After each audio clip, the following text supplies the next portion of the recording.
Hey, it's your guy Tyrrell back with the interviews. In today's video, we're going to break down how Manchester City failed to get all 3 points against Spurs despite putting in a quality performance. But before we do that, don't forget to give our video a thumbs up if you do enjoy it. The bell below does give you daily notifications regarding our organic, unfiltered soccer/footy analysis. And don't forget to subscribe to our channel. But now, let's get to the starting lineups. We look at Manchester City 4-3-3. Bernardo Silva, Sergio Aguero, and Raheem Sterling up front. In midfield, Gundogan ended up starting with Kevin De Bruyne and Rodri sitting at the base. Then we look to Spurs, a bit of a tactical change. They did move to more of a 4-4-2 with Harry Kane just ahead of Erik Lamela. Out in the wider areas, Christian Eriksen and Moussa Sissoko, and in midfield, Ndombele and Harry Winks. So now in this video, we're predominantly going to focus on the first half because City were nearly flawless there. And now we have to break down how they were able to cause Spurs so many issues and how Spurs were able to get a result.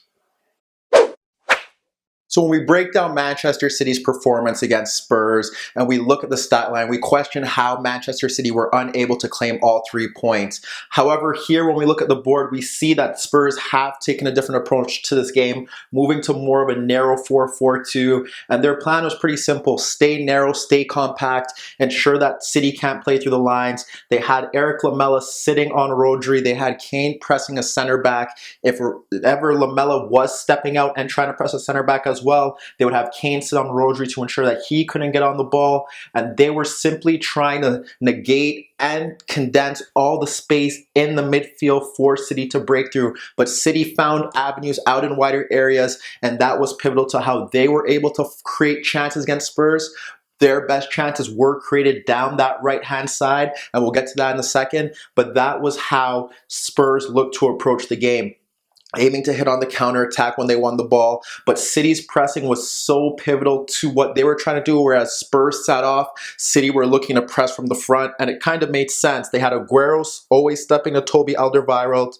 They had Kevin De Bruyne, who led the press just in behind him, stepping to Davinson Sanchez whenever he was able to get on the ball. In the wider areas, Sterling and Bernardo Silva would step, and what would happen is that Kevin De Bruyne would often look to block off the pass to Winks, and that was kind of how they were going about it. So if Kevin De Bruyne did step high and wasn't near Winks, they'd have Aguero push to him, and if Aguero pushed to Toby Alderweireld, they would have Kevin De Bruyne near Winks, and then when the ball was pushed out to Davinson Sanchez, he would push forward, and that's kind of how they went about it. And if ever there was a case where he did step out into that space and Aguero couldn't get there, you'd have Rodri step in as well. So that's kind of how they were going about it, pressing from the front.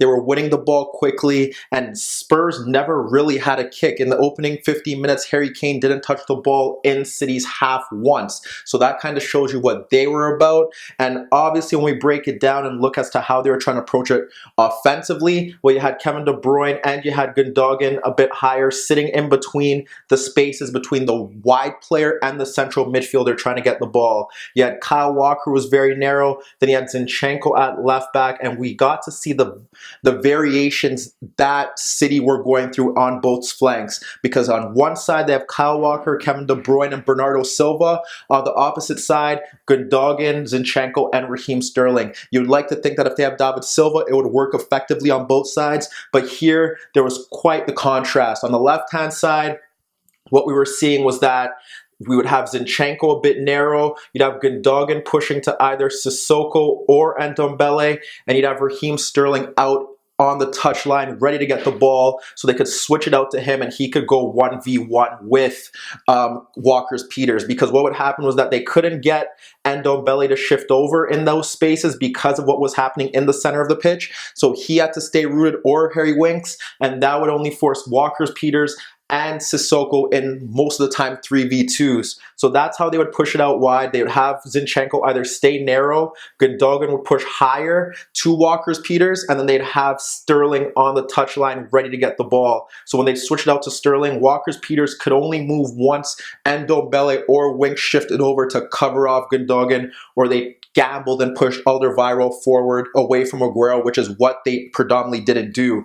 On the other side, what they could also do was that you'd see Zinchenko drift into midfield, trying to push Sissoko out of position, but what Sissoko would do is he'd hold his position, ensure that he's not going to step forward, but he's just going to maintain his area to block off passes or to keep Spurs compact, and then that would allow them to get the balls out to Raheem Sterling. On the flip side, we did see variation from Sterling as well. There'd be times where he drifted off narrow and occupied Walker's Peters, and then you'd have Gundogan near Ndombele or Sissoko, and Zinchenko would push out wide. And that's how they were getting space down that left-hand side. However, it didn't really lead to any legitimate goal-scoring opportunities or force Hugo Lloris into any saves. Everything was down the right-hand side. Why was that? We've seen Kevin De Bruyne this season, kind of from what we've seen from him last season, just his ability to make those darting runs into those wide areas when he can't get the ball between the lines. And he's arguably the best crosser in the Premier League. So if he gets out into those positions, he's always a danger because he always whips balls into the 6-yard box when he's on his game. And that's what we ended up seeing here. And when, like I said, when you break down City's best chances,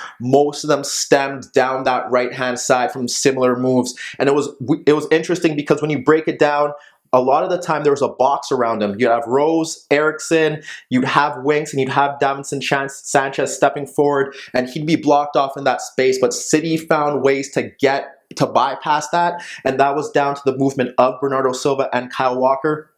Walker would always mostly stay narrow. Bernardo Silva would push out to the touchline to drag Rose to him. So if you occupy Rose and you occupy Eriksen, that leaves Kevin De Bruyne with Winks and with Sanchez. Neither of them want to push out, which is why he steps out into that space, and that allows Kevin De Bruyne to do what he does. But when we look out to the opening moments, we get a warning sign as to what City are trying to do. First, we have Ederson clipping the ball out over Eriksen, and what happens there is that he's able to find Bernardo Silva, who's pulling out Rose, and when he pulls out Rose, Walker continues his run past Eriksen into that space. So the ball is not a pass Rose, and you have Walker running at Davinson Sanchez. He's able to cut in and then cut out and pull the ball back for Raheem Sterling, but his shot is blocked. But just like that, simple ball running behind Rose, and City are already on their way. Now when we look to some of City's better chances, it starts with Otamendi, and they score their 2 goals in various manners. The first one sees Otamendi find Kevin De Bruyne in between the space between Eriksen and Winks, and what he does is instantly slide the ball out to Bernardo Silva. Now Bernardo Silva guides Winks, Eriksen, and Rose to him, and then you have Davinson Sanchez sitting in the center back role, not sure if Kevin De Bruyne is going to make a dart into that space or if Kyle Walker will, so he holds his position. Bernardo attracts the 3 players, and he pulls it back to De Bruyne, and once he pulls it back to De Bruyne, you see Aguero making the run across Alderweireld because it's 1v1, and then what happens there is that the De Bruyne crosses over him, which pulls out Walker's Peters, but that allows Sterling to run beyond Sissoko because he's ball watching as well. De Bruyne's cross finds Sterling at the far post. That's a superb header past Hugo Lloris. A great move. Drag out players to allow De Bruyne to be dangerous from a deeper zone. Aguero's movement pulls out 2 markers, and that allows Sterling, their leading goal scorer, to make a difference. Shortly after that, after City had conceded, we see De Bruyne and Bernardo Silva get to work again. This time, it's Otamendi sliding the ball out to Bernardo Silva, and when he slides it out to Bernardo Silva, he attracts Rose with him and Eriksen. So he tracks Rose and Eriksen into that space, and what you have now here is Winks and you have Sanchez, but none of them react to Kevin De Bruyne's movement, and you see De Bruyne dart into that space again, and all Bernardo Silva has to do is get that ball and poke it behind Rose, and once he does that, De Bruyne is able to get, because Sanchez reacts to it late, he's able to get that ball into Aguero, who runs beyond Toby Alderweireld, and he taps his effort in from point blank range. So simple, basic movement. De Bruyne continuously driving into that space, Bernardo Silva attracting players, and that's what they were trying to do, just wait for the moment to execute. The final chance that we do break down, we see a bit more from City. And what is it? Otamendi slides out to Walker, who finally adopts more of a wider role, pulls out Eriksen. He pokes the ball behind Eriksen to Bernardo Silva, who runs at Rose. This time it's Ndombele and Sanchez in that space. Neither of them pick up De Bruyne. Again, simple run in behind. Makes the run in behind Rose. Neither of them pick it up. He locates Gundogan running off Sissoko at the edge of the box. Gundogan guides his effort inches wide of the net. We break down City's best chances. Down the left-hand side, they found space for Sterling, but he wasn't being effective in 1v1 one-on-one duels, and they weren't getting the same balance that they were getting on the right-hand side. De Bruyne, Bernardo Silva, Walker were causing Spurs so many issues, and frankly, they should have been up by more than a single goal going into halftime. So now we'll flip it. We'll look at Spurs, see how they approach the second half, see how they were able to score, and how they were able to earn a valuable point at the Etihad Stadium. So when we look at the second half and we assess Spurs, the big difference here was that at the start of the half, they were pressing high from the front, trying to close down with Kane, Lamela, and getting the wider players to squeeze out. While this does make sense given the fact that they were chasing the game, it did leave them vulnerable and susceptible to many City chances, which is why that opening 15 minutes, City possibly should have put the game out of sight. However, they were unable to successfully force City into issues with that press based on the fact that City have Ederson. Ederson's so key. They're able to drop the ball off to him. Not only that, they were able to bypass the pressure as well. But we look at two situations where City were able to break quickly, and it's because Ederson's ability to play key passes does allow them to offset their attack much quicker. We have one where he is getting pressed and he's able to lob the ball over to Kyle Walker.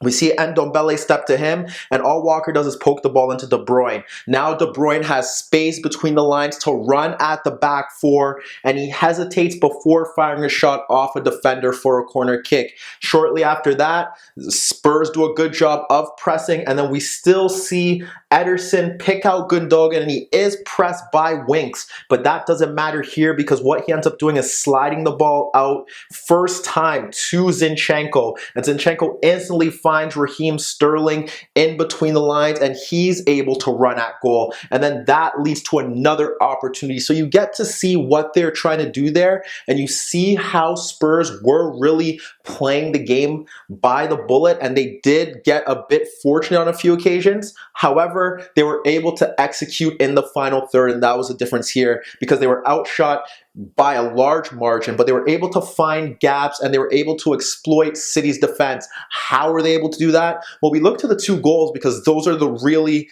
main examples we could use to break that down. A lot of it stems to the fact that City were very lax and complacent when they weren't pressing from the front.